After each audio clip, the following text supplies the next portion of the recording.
وتبقى ايدينا نضيفة.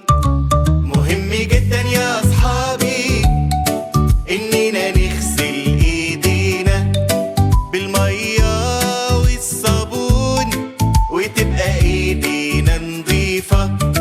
قبل الاكل وبعد الاكل لازم نغسل ايدينا عشان تبقى نضيفة وحلوة. دي النضافة من الإيمان. بعد ما نرجع من برا لازم نغسل ايدينا عشان تبقى نضيفة وحلوة.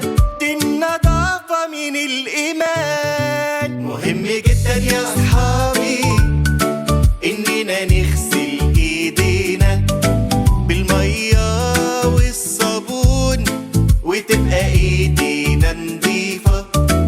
مهم جدا يا أصحابي إننا نغسل ايدينا بالمية والصابون وتبقى ايدينا نضيفة.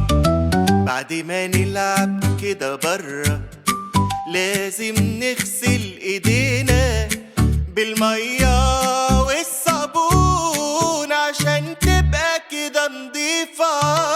غسيل الايد بيخلينا نقضي كده عالجراثيم اللي بتخلينا نعيا ونبقى بصحة كده على طول. مهم جدا يا أصحابي إننا نغسل ايدينا بالمية والصابون وتبقى ايدينا نضيفة.